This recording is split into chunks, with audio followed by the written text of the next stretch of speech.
Hey everyone, welcome into another episode of Essential Jazz Standards, and this time we're going to do a ballad. I really wanted to get a ballad in with the first 10 episodes of this, and we're going to do one of my personal favorites, My One and Only Love. Now, this tune has a lot of chord changes, as most ballads do, because of course the tempo is slower, so there's more room for more harmony. But you know, this is a great one to get started with, because while there are a ton of changes, it actually doesn't go many places. It basically stays in the key that it's in, except for the bridge. And I also want to make a quick side note is that a lot of people play this in a lot of different ways. So these changes that I'm presenting to you are not necessarily the gospel, the way you have to play it. And you will encounter a lot of people playing it in different ways, sometimes a little bit more complicated, some more moving bass notes, things like that. But I think that this chord progression that I'm going to present to you works fine and is a good base to work from. And then as you play the tune more with more different people, you'll discover other ways that people approach it. So if you play it in a little bit of a different way,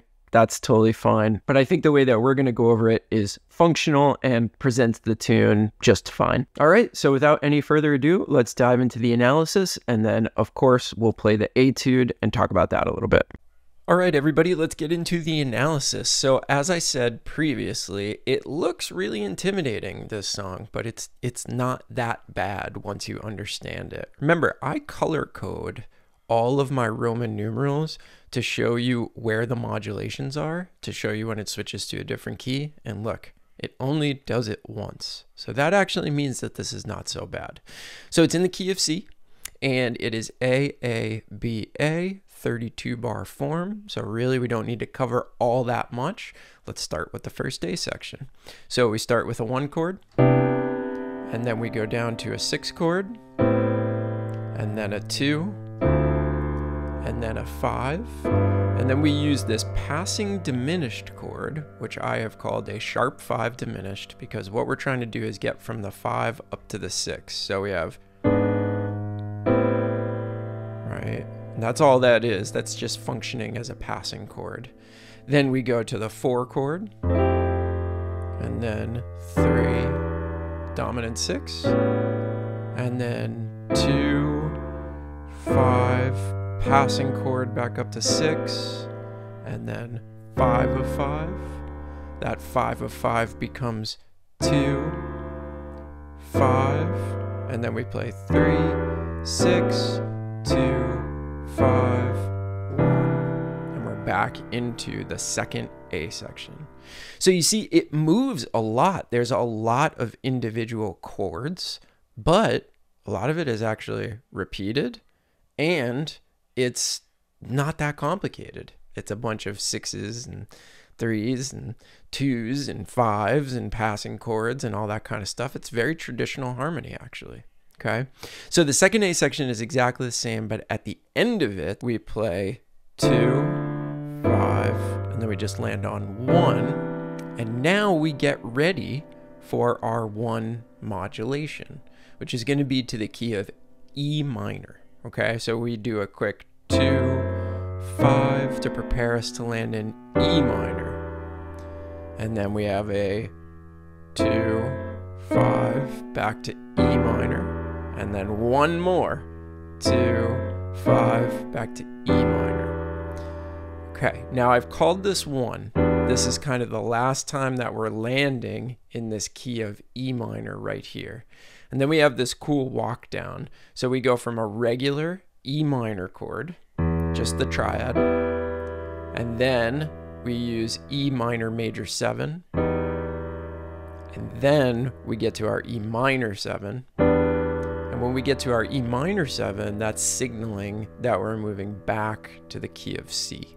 So that becomes the 3 chord in the key of C to 6, and then 2, back to 6, and then 2, 5, and then we're back in our final A section.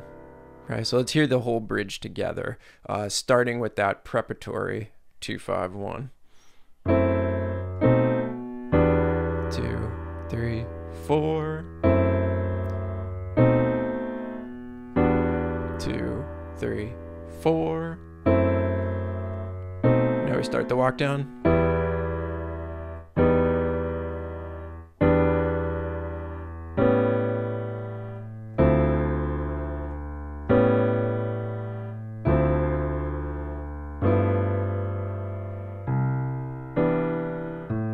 And then we're on to the last A section, which is exactly the same as the second A section. Right? Comes to a resolution point at the very end. All right, cool. There's the analysis. Let's get on to the etude. Now, quick note on the etude. I am horrible at writing etudes over ballads. It's just so hard to put down on paper what you would play over a ballad. So I did my best, but this is one of those etudes where it's like, just use it as a way to understand the changes better and maybe come up with some prompts to work on your own material. But whenever I write an etude over a ballad, I'm never happy with it. But here it is, kind of the best I could do. Hope you enjoy.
All right, so that does it for our episode on my one and only Love. I had a ton of fun creating this one because, like I said, this is one of my favorite songs, one of my favorite ballads to play. And there are so many great recordings out there of this. I suggest going out and listening to those before you start working on this. Let me know if you have any questions or comments in the section below. I do try to read all those and get back to as many as I can. Now, just a reminder, when we get to 10 of these episodes, which is coming up really shortly, we will have all 10 of the first songs in our first 10 episodes available for purchase, and you'll be able to find that link below the video in the description when it is done. If you like this video, give us a thumbs up. That is the #1 most important thing you can do for this channel to get it out to more people just like you. And while you're at it, you might as well subscribe and turn on notifications. As always, thanks for taking the time out of your busy day to watch this video, and I hope it provided some value to you. See you soon with another video. Have a good one, everybody. Bye.